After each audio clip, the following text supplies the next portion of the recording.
Sabia que os americanos cozinhavam granadas durante a Segunda Guerra Mundial? Pois é, mas calma que não é desse jeito aí que vocês estão pensando. Como a granada Mark II, depois de acionada, demorava cerca de 5 segundos até explodir. Quando arremessada em distâncias menores, o inimigo podia simplesmente pegar ela e jogar de volta, o que acontecia em bunkers e túneis. Por isso, muitas vezes o soldado, entre aspas, cozinhava a granada, como foi apelidado, onde ele puxava o pino, acionava e contava 2 ou 3 segundos com ela na mão até arremessar, reduzindo o tempo até a explosão. Algo que era extremamente arriscado, pois se o soldado se perdesse na conta, pois é, o pior acontecia. Mas de qualquer forma foi uma técnica amplamente utilizada em todas as fases da guerra. Durante a Segunda Guerra Mundial, quando um tanque americano estragava no campo de batalha, a tripulação não tinha como chamar o guincho e levar para a oficina. Mas então o que eles faziam? Uma parte importante do treinamento da tripulação dos tanques era o curso de mecânico, onde o motorista era o mecânico mais experiente, que conhecia absolutamente todos os componentes do tanque e também sabia identificar e resolver os mais diversos problemas, com todas as ferramentas necessárias que já ficavam dentro do tanque. Dessa forma, ao identificar uma pane, os 5 homens trabalhavam em conjunto para resolver o mais rápido possível. Inclusive, alguns motoristas eram mecânicos tão experientes que conseguiam em poucas horas até trocar o motor completo, obviamente com a ajuda de um guindaste militar, o que nós precisamos concordar que é impressionante. Esse é um registro incrível da Segunda Guerra Mundial que com certeza vai te surpreender. Na fase final da Batalha da Tunísia, no norte da África, em maio de 1943, um fotógrafo da revista Life capturou esse momento histórico que mostra os soldados americanos organizando todas as armas alemãs capturadas no campo de batalha, no fim do grande combate. Na primeira foto nós podemos ver o grupo de coleta descarregando todas as armas nesse grande campo aberto, todas as armas misturadas que depois eram organizadas por tipo em pilhas diferentes. Como nós podemos ver, uma pilha de MP38 e MP40, ao lado várias MGs, desde a MG34 até a MG42, e claro, milhares de rifles Kar-98, que chega a ser impressionante. Cada arma então era inspecionada, em alguns casos até feita uma rápida limpeza, com os rifles depois sendo organizados novamente em cima de uma lona, que depois eram catalogados e guardados em um grande depósito, tirando as armas de circulação para que não voltassem às mãos do inimigo. Com o fim da Segunda Guerra Mundial, rolava um clima de amizade entre a União Soviética e os Estados Unidos, até porque ambos trabalharam juntos pela derrota do regime alemão. Para celebrar essa amizade, em agosto de 1945, um grupo de crianças soviéticas presenteou o embaixador americano em Moscou com o grande selo dos Estados Unidos, todo esculpido em madeira. Uma belíssima obra de arte que o embaixador gostou tanto que até pendurou na parede do seu escritório, onde ficou por 6 anos, até que em 1951, um operador de rádio britânico monitorando as frequências soviéticas, de repente, começou a escutar uma reunião na sala do embaixador. E após a investigação, os americanos descobriram que no interior do belíssimo presente soviético existia um sofisticado microfone indetectável que transmitia todas as conversas do embaixador ao longo de 6 anos, o que só piorou o clima no início da Guerra Fria. Esse é o veículo militar aliado mais estranho da Segunda Guerra Mundial, porque é exatamente isso que vocês estão vendo. Os soldados ficavam deitados. Pois é, o chamado Howie Belly Flopper foi um veículo bizarro projetado em 1937 nos Estados Unidos para rápidas movimentações sem chamar atenção no campo de batalha ou durante as missões de reconhecimento, com o motorista deitado na esquerda, acelerando e freando com os pés e guiando por uma alavanca na parte da frente, e com o operador da M1917 deitado ao seu lado. Tudo muito simples, sem blindagem, com o motor na parte de trás e velocidade máxima de 45 km por hora. O Belly Flopper foi amplamente testado pelos militares em 1938 e 39,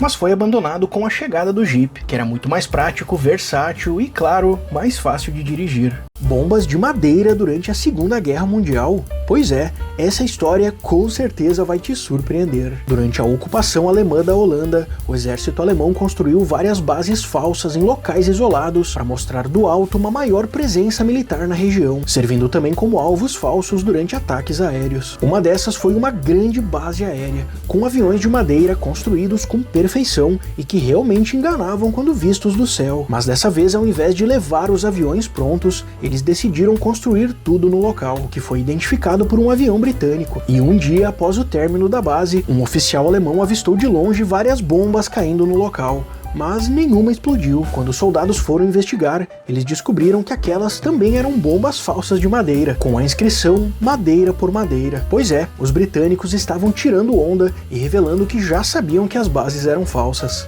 Sabia que a bicicleta foi um dos veículos mais importantes da Segunda Guerra Mundial? Com a grande movimentação de tanques, jipes, caminhões e muito mais, o combustível se tornou um item valioso e decisivo para o avanço no campo de batalha, sendo racionado por todos os lados. Dessa forma, as bicicletas foram amplamente utilizadas nas bases, nas cidades ocupadas e até mesmo em combate, como uma forma prática e rápida de locomoção. Inclusive, a Alemanha chegou até a criar um batalhão especial de ciclistas para as missões estratégicas e de avanço rápido. Praticamente todos os países utilizaram bicicletas de uma forma ou de outra durante a guerra, e elas eram muito queridas entre os soldados. Será que o Panzerfaust alemão foi realmente eficaz durante a Segunda Guerra Mundial? Com 8 milhões de unidades empregadas durante a guerra, essa foi uma arma simples, fácil de utilizar e que podia penetrar até 20 centímetros de aço. Não é à toa que durante a Batalha de Berlim foi responsável por 70% dos tanques soviéticos destruídos. Então realmente funcionava, mas tinha alguns problemas. Como o projétil era de baixa velocidade, o soldado precisava chegar mais perto do tanque para disparar. Já em distâncias maiores, a precisão era baixa e com o tanque em movimento era ainda pior. Por isso foi mais eficaz no combate urbano, principalmente na fase final da guerra, como uma última arma de desespero da Alemanha. Essa é uma foto incrível da Segunda Guerra Mundial que com certeza vai te surpreender. Registrada no início de 1943 na Tunísia, durante a campanha do norte da África, a foto mostra uma ideia genial que era popular durante o combate no deserto, onde os soldados criavam cabanas na areia utilizando latas britânicas de combustível, enchendo elas de areia e empilhando como se fossem paredes e fazendo telhado de madeira com as caixas de transporte. Essa foi uma ideia brilhante, tendo em vista que essas latas eram descartáveis e abundantes no campo de batalha, nessa campanha marcada pelo grande uso de combustível. Enquanto o telhado protegia do sol do deserto, as latas com areia protegiam contra disparos inimigos, praticamente paredes blindadas e muito resistentes. Uma forma simples e rápida de construir uma base fortificada e que fazia sucesso entre os aliados no deserto. Sabia que os aliados treinavam com pipas durante a Segunda Guerra Mundial? Pois é, e o motivo vai te surpreender. Com os frequentes ataques aéreos contra embarcações americanas, a Marinha desenvolveu uma técnica no mínimo curiosa para treinar as equipes de defesa antiaérea, que foi usando grandes pipas em formato de avião. Exatamente, onde o controlador conseguia fazer manobras em diferentes alturas, simulando todos os tipos de ataques inimigos, e os homens conseguiam treinar tiro ao alvo de uma forma simples e prática, muitas vezes até recuperando as pipas e conferindo os resultados. Segundo os militares, essa era uma forma mais eficiente de treinamento, principalmente para cenários de reação rápida. Esse é um registro perturbador da Segunda Guerra Mundial que mostra o maior erro aliado durante a campanha italiana, a destruição da abadia de Monte Cassino. O grande complexo da Ordem Beneditina do ano 529 era um dos centros católicos mais importantes da Europa e uma área neutra durante a guerra. Com o avanço dos aliados na região e uma grande confusão nas comunicações e também na inteligência, os aliados concluíram que o local estava sendo usado como fortificação pelos alemães e ordenaram a total destruição, que aconteceu em 15 de fevereiro de 1944. Porém, pouco tempo depois, os americanos descobriram que o exército alemão nunca esteve lá. O local abrigava apenas os monges beneditinos e quase 300 civis que se protegiam da guerra. E para piorar ainda mais a situação, nos dias seguintes, os alemães ocuparam as ruínas e daí sim transformaram em uma grande fortificação, atrasando o avanço aliado. Por isso esse é considerado por muitos historiadores o maior erro aliado durante a campanha italiana. Essa foi uma das granadas mais bizarras da Segunda Guerra Mundial. Conhecida como PWM ou Panzerwurfmine, essa foi uma granada alemã de carga moldada, projetada para destruir tanques no campo de batalha, praticamente idêntica ao Panzerfaust, porém sem tubo. O soldado precisava arremessar em direção ao tanque inimigo, e é exatamente aí que nós vemos a característica mais estranha, porque ela tinha um sistema de estabilização em tecido que ajudava a granada a acertar o alvo de frente, para que pudesse penetrar a blindagem. Uma ideia que parece interessante, mas que na verdade era cheia de problemas, principalmente porque a distância dependia 100% da força do soldado no arremesso, o que era difícil tendo em vista que pesava quase 1,5 kg, e também porque mesmo com o sistema de estabilização, ela quase nunca acertava o alvo da forma correta. Com mais de 200 mil unidades empregadas durante a guerra, ela foi mais utilizada por grupos especiais e nunca foi muito popular, por isso poucas pessoas conhecem. O tanquista americano na Segunda Guerra Mundial usava macacão por um motivo prático e outro perturbador. Com um espaço muito reduzido no interior do tanque Sherman, o tanquista americano precisava utilizar um macacão especial, sem muitas partes expostas, para evitar enroscar nos componentes internos do tanque, sem contar que o material era muito mais resistente para aguentar a rotina pesada de trabalho. Mas além disso, como eu mencionei antes, o uso do macacão tinha também um motivo bem perturbador. Quando um homem perdia a vida em combate no interior do tanque, o resultado era devastador. Dessa forma, o macacão, além de ajudar a manter tudo no lugar, também ajudava os colegas na remoção de dentro do tanque, facilitando retirar pela escotilha. Pois é, um motivo prático e outro realmente perturbador. Essa é uma foto impressionante da Segunda Guerra Mundial e com certeza vai te surpreender. Com o fim da guerra no início de maio de 1945, na fronteira entre a Dinamarca e a Alemanha, o exército alemão se rendia aos aliados e os soldados entregavam suas armas. E além da grande pilha de rifles recolhidos pela cidade em diversos pontos diferentes, uma foto chama a atenção. Essa que mostra a grande quantidade de pistolas entregues ainda dentro dos coldres. Só nessa pilha tinha quase 1000 unidades. Era Luger, P-38, PPK, PP e até alguns revólveres de oficiais. Todas que após serem confiscadas foram armazenadas em um grande depósito até o país decidir o destino delas. Uma foto realmente incrível que mostra a realidade no fim da guerra. Esse é um vídeo incrível da Segunda Guerra Mundial que com certeza vai te surpreender. Registrado em 18 de dezembro de 1944, o vídeo mostra o que acontecia com as armas, roupas e equipamentos dos soldados que perdiam a vida em combate. No fim das longas batalhas, um grupo especial de soldados passava recolhendo tudo que estava espalhado no campo de batalha. Não apenas as armas e munições, mas tudo que podia ser reaproveitado, como botas, casacos, capacetes e até cantis. Tudo misturado na traseira de um caminhão para depois passar pelo devido processo de separação e organização. No caso das armas, elas eram separadas por tipo e avaliadas. As que ainda funcionavam eram levadas para manutenção e depois voltavam para o combate. Já as outras serviam como reserva de peças e o que sobrava era descartado. Já no caso das armas alemãs, que também eram recolhidas, elas eram confiscadas para que não voltassem às mãos inimigas. Muitas armas utilizadas pelos americanos passavam várias vezes por esse ciclo, e o soldado que estava lutando com ela nem sabia de toda essa jornada. Essa é uma foto incrível da Segunda Guerra Mundial, com um detalhe importante que com certeza vai te surpreender. Após uma batalha na Tunísia durante a campanha do norte da África em 1943, um fotógrafo da revista Life registrou todos os equipamentos capturados do exército alemão, como essa grande pilha de rifles quebrados por um soldado americano, para que não voltassem às mãos do inimigo. Também uma pilha de capacetes, mas o detalhe importante está nessa foto, porque ao lado dos capacetes nós podemos ver vários galões de combustível também capturados. O combate no norte da África foi marcado pelo grande uso de combustível para garantir o avanço no campo de batalha, e como a logística era difícil no deserto, capturar o combustível do inimigo também era uma importante forma de atrasar o seu avanço. Um detalhe bem interessante que poucas pessoas conhecem. Americanos usando Panzerfaust durante a Segunda Guerra Mundial? Como assim? Recentemente começou a circular pela internet essa foto que mostra um grupo de americanos carregando o famoso Panzerfaust alemão e levantou alguns questionamentos. A foto registrada em abril de 1945 na floresta de Lengon, na Alemanha, de fato mostra os americanos carregando o Panzerfaust, inclusive a pronto uso,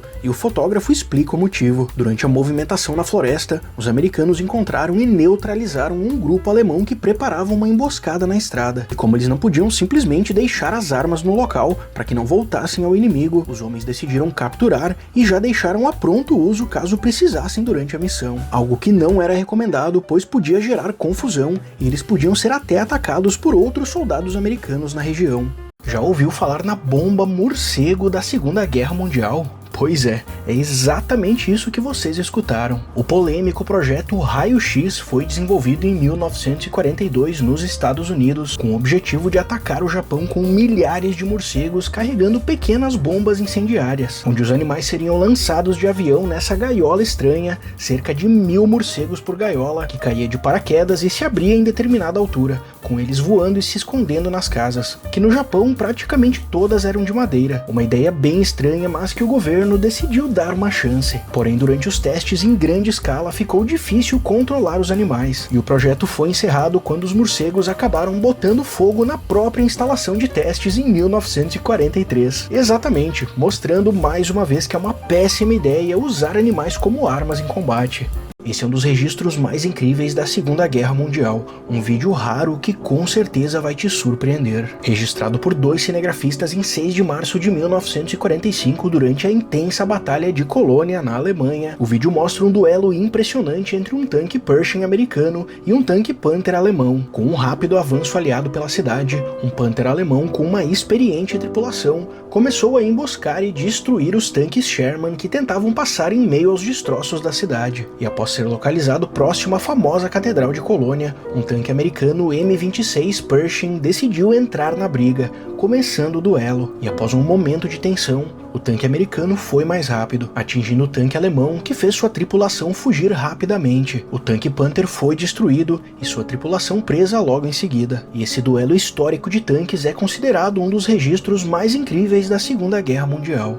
Esse é um registro incrível da Segunda Guerra Mundial, que mostra as condições do exército alemão em maio de 1945. Com o fim da guerra e a ordem para o exército alemão entregar todas as armas, os americanos estavam nessa cidade próxima a Berlim, esperando aquela gigantesca pilha de rifles, como já era visto em outras fases da guerra. Mas o resultado foi bem diferente. Do grande número que se rendeu naquela região, poucos soldados carregavam rifles. A maioria tinha apenas um Panzerfaust por homem, e alguns nem isso, carregavam apenas algumas granadas. E o fotógrafo da revista Life que acompanhava os militares fez questão de registrar isso, mostrando que além da falta de preparo, o exército alemão mal tinha armas para continuar lutando. Não é à toa que muitos ficavam aliviados quando finalmente se entregavam aos americanos. Sabia que os pilotos britânicos treinavam com bicicletas durante a Segunda Guerra Mundial? Pois é, parte do treinamento inicial da Força Aérea Real era feito em um grande campo aberto onde os pilotos simulavam as mais diversas formações, posições e até manobras de evasão em bicicletas,